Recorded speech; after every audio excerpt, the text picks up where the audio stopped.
Libo-libong mga SIM card, text blaster at Chinese passport ang nadiskubre mula sa nasunog na bahay sa Quezon City. Hinala ng pulisya, naging pugad ito ng guerrilla operation ng Pogo. Nakatutok si Marisol Abduraman. Sa taas dito! Sa taas! Kahapon na madaling araw, nang gisingin ng naglalagablab na apoy ang mga residente ng Batasan Hills sa Quezon City. Pero nang maapula ang sunog, may nadiskubre ang mga otoridad sa bahay na ito. Merong mga computer, libo-libong SIM cards at iba pang gamit. May nakuha ring passport ng isang Chinese national. Duda ng QCPD, isa itong Pogo guerrilla operation. Baka isa lang siya doon sa natanggal sa isang company tapos nag-guerrilla operation. Or may grupo rin pero hindi naman po naka-base dito. Doon po tayo nag-evaluate ngayon at nakikipag-coordinate sa Bureau of Immigration and makikipag-coordinate din po tayo sa PAOK para tingnan natin kung may derogatory record ba itong isang Chinese national. Bukod sa mga SIM card, na-recover din ng QCPD itong mga text blasters. So Didi, how does this work po? Opo, bali magme-message po yung isang person dito po sa CPU niya, tapos dadaan po rito yung message niya sa text blaster. So multiple lang sending niyan kung lahat niyan may SIM card. So isang message lang yon. May nakuha rin daw ang QCPD na notebook na naglalaman ng tila script sa scamming. Parang training ang modus nung pag-text nitong paggamit nila. Parang may template po na statement doon pag tinext na, more on social media training. Itong mga equipment na ito nakalagay just to send messages. Ito yung mga fraudulent messages na magdi-deceive ng kanilang target na mga victims. Magpo-propagate lang sila ng messages, magre-receive din sila ng replies, and then maybe somebody else will process kung sino yung potential victims. Pinaghahanap na ng QCPD ang nasabing Chinese national na maharap sa iba't ibang reklamo, kabilang na ang misuse of device. Para sa GMA Integrated News, Marisol Abduraman, nakatuto 24 oras. Magandang gabi mga kapuso. Ako po ang inyong Kuya Kim na magbibigay sa inyo ng trivia sa likod ng mga trending na balita. Ngayong araw ang simula ng pagpili ng mga kardinal sa papalit na naiwang pwesto ni Pope Francis, ang Papal Conclave. Pero alam niyo ba kung paano malalaman ng buong mundo ang resulta ng gagawing botohan? May kasabihan, when there's smoke, there's fire. Pero sa kaso ng Papal Conclave o yung paghalal ng mga kardinal sa bagong Santo Papa, kapag may usok, ibig sabihin may resulta ng kanilang ginagawang pagboto. Pinapaalam kasi nila ito sa pamamagitan ng lumalabas na usok mula sa isang chimenea sa Sistine Chapel. Kaya naman 5 araw bago simulan ng botohan, nitong Biyernes, namataan ng ilang Vatican workers na ini-install ang chimney sa bubong ng Sistine Chapel. Ang tradisyong ito may 600 years na. Pinaniniwala ang sinimulan pa noong 1417 Papal Conclave. Ang usok, nagmumula sa mga sinunog na balota ng mga kardinal matapos itong bilangin. Ang naatasang sunugin ng mga ito, mga tinatawag na scrutineers. May 2 kulay ng usok ang lumalabas mula sa chimenea, itim o puti. Kapag itim ang usok, ibig sabihin, wala pang kardinal na nakakakuha ng kinakailangan 2/3 majority na boto. Pero kapag ito'y puti, Habemus Papa. may bago na tayong Santo Papa. Pero paano nga ba nagiging kulay itim o puti ang usok na lumalabas sa chimenea ng Sistine Chapel? Kuya Kim, ano na? Ayon sa isang report ng McGill University noong 2017, ang itim na usok na nagpapahiwatig na wala pang nahalal na Santo Papa ay dahil sa mixture ng potassium perchlorate, sulfur at anthracene na isang chemical na makikita sa coal tar. Ang puting usok naman na pinakainaantay ng lahat ay mula sa mixture ng potassium chlorate, lactose at fine resin o Greek pitch. Kung kailan natin masisilayan ang puting usok na yan ang pinakainaabangan natin sa mga susunod na araw. Samantala, para malaman ang trivia sa likod ng viral na balita, post o comment lang, #Kuya Kim. Ano na? Laging tandaan, kimportante ang may alam. Ako po si Kuya Kim at sagot ko kayo 24 oras. Binigyan ng 10 araw ng ombudsman ng mga inireklamong opisyal ng pamahalaan Kaugnay ng pagkakaaresto kay dating Pangulong Rodrigo Duterte. Ang isa sa kanila, kinwestiyon kung nasunod ang proseso. Nakatutok si Salima Refran. Pinagpapaliwanag ng Office of the Ombudsman ang pamahalaan kaugnay ng pag-aresto at pagdadala sa International Criminal Court kay dating Pangulong Rodrigo Duterte. Kabilang sa pinagsusumite ng kontrasalaysay sa loob ng 10 araw, sina Justice Secretary Jesus Crispin Remulla, Interior Secretary John Vic Remulla at PNP Chief General Romel Marbil. Bunso ng reklamo sa isinagawang pagdinig ng Senate Committee on Foreign Relations. Ayon sa chairman nitong si Senator Amy Marcos, sangkot umano ang mga opisyal sa graft, grave misconduct, usurpation of judicial functions at arbitrary detention. Si Justice Secretary Remulla sasagot sa mga reklamo, pero may mga tanong siya sa naging proseso ng Ombudsman. Pero hindi malinaw ang procedure kasi dati merong fact-finding yan, may rules na publish yan. Yung ngayon, parang hindi na dumaan sa fact-finding. Basta dire-diretso kagad sa amin. So, we'll see. I will not insinuate anything. I'm just saying, yung rules na tinitingnan namin, parang hindi nasunod. May pahaging rin siya kay Senator Marcos. Pagtapos ng eleksyon, tama na yun. Kasi parang in-aid lang yaman. Parang gusto lang talaga makakuha ng publicity tungkol sa eleksyon. Wala tayong magagawa. Hinihinga namin ng reaksyon dito ang senadora, pati ang iba pang pinasasagot ng Ombudsman. Iginit naman ng Malacanang na sunod ang batas sa pagkakaaresto sa dating Pangulo. Sa napakabilis pong pag-aksyon ng Ombudsman sa reklamo pong ito ni Senator Amy Marcos, tayo naman po ay tutugon. Ang mga nasabing mga opisyal ay tutugon po at sila po ay magsasubmit ng kanilang mga counter affidavits. At muli, sasabihin natin, ang kanilang mga ginawa ay naaayon sa batas. Para sa GMA Integrated News, Salima Refran, nakatutok, 24 oras.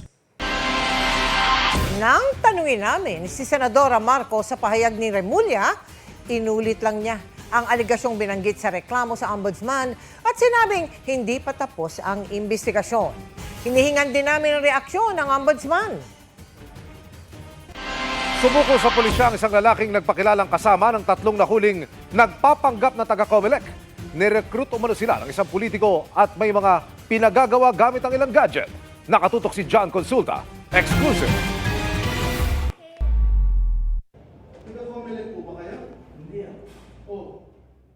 Matapos mahuli ang 3 lalaking nagpanggap na taga-Comelec at kumuha ng mga litrato ng mga makinang gagamitin sa eleksyon sa isang paaralan sa Santa Cruz, Laguna, sumuko sa PNP ang 21 taong gulang na lalaking nagpakilalang kasama nila.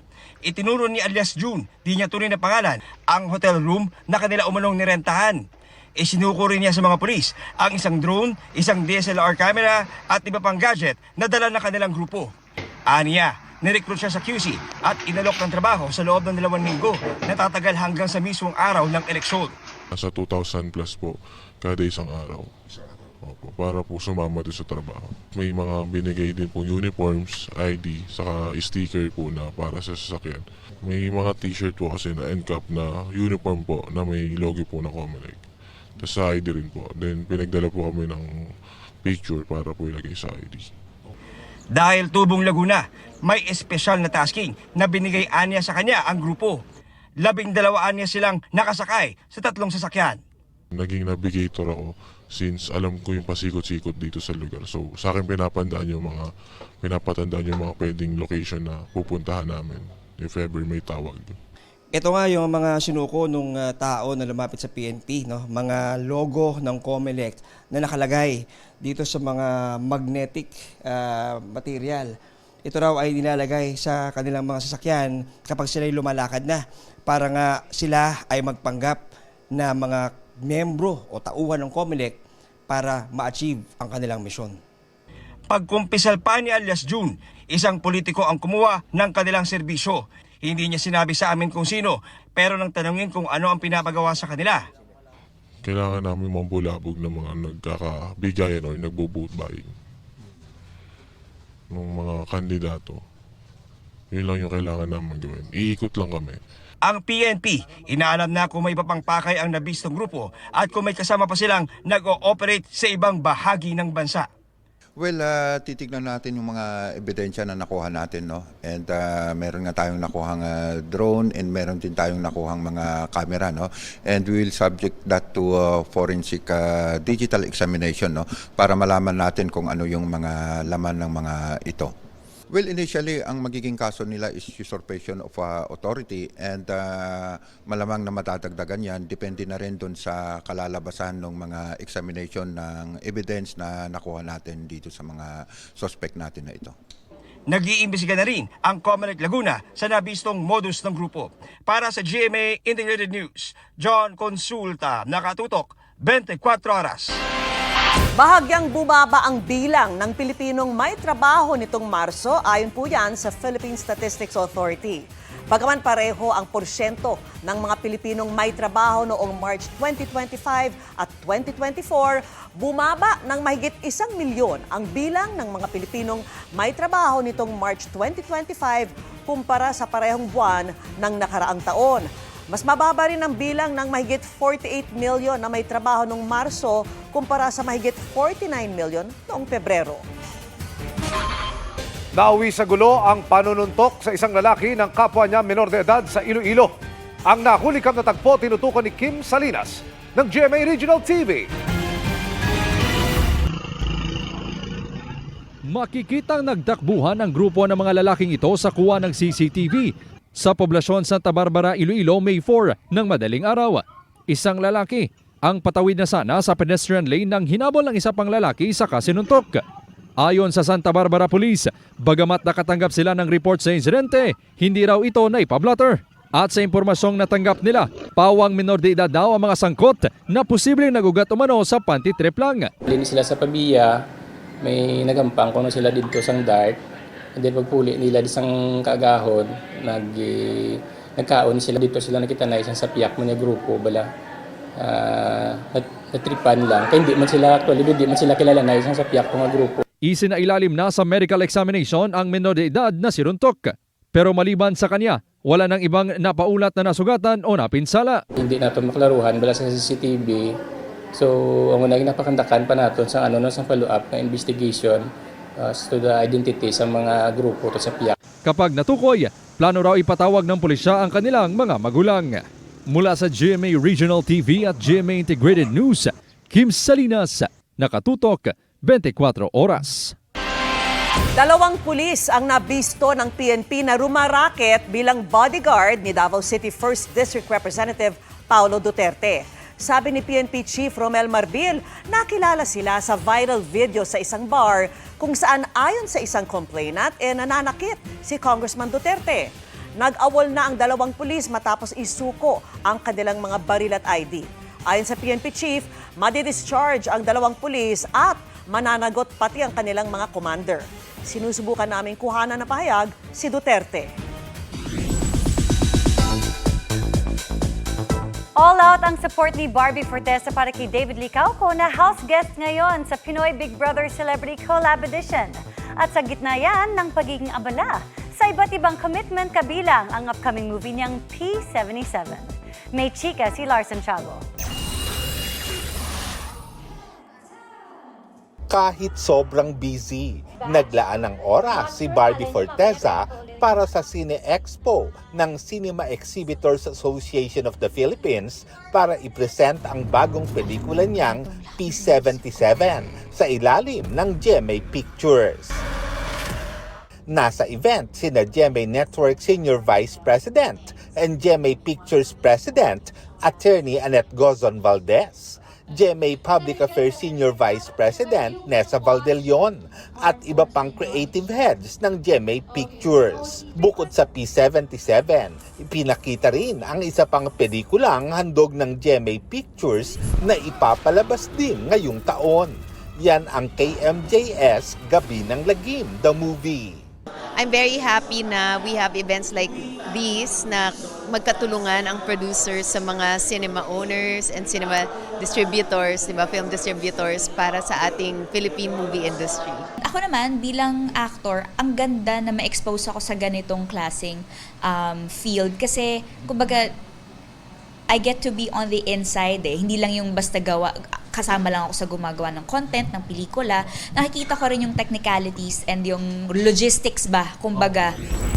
Sa Cine Expo, binigyang parangal din ang natatanging achievements ng pelikulang Hello Love Again mula sa ABS-CBN Film Productions Incorporated at GMA Pictures. Kinilala ito bilang top-grossing movie of 2024. Box office king and queen sina Alden Richards at Catherine Bernardo. I'm very grateful po, most especially to Seiya for recognizing Hello Love Again throughout this lifetime, that for once in our lives, we were able to create a film that made the mark in the lives of the people who have watched it. Sa darating na linggo, pangungunahan naman ni Alden ang Lights, Camera, Run ng Mowel Fund kung saan tiyak natatakbo si Barbie. Ang galing kasi lahat tayo nagtutulong-tulong din talaga para may angat natin ang industriya ng pelikula dito sa Pilipinas. Sa darating na Sunday, aalis din si Barbie para sa taping ng upcoming series na Beauty Empire sa Korea. Hindi raw niya alam kung magkikita pa sila ng other half ng Barda na si David Licauco bago siya umalis. House guest kasi sa bahay ni Kuya sa Pinoy Big Brother Celebrity Collab Edition si David. I'm just really proud of him. Ako, to be honest, parang wala akong ganong level ng lakas ng loob para pumasok sa loob ng bahay ni Kuya.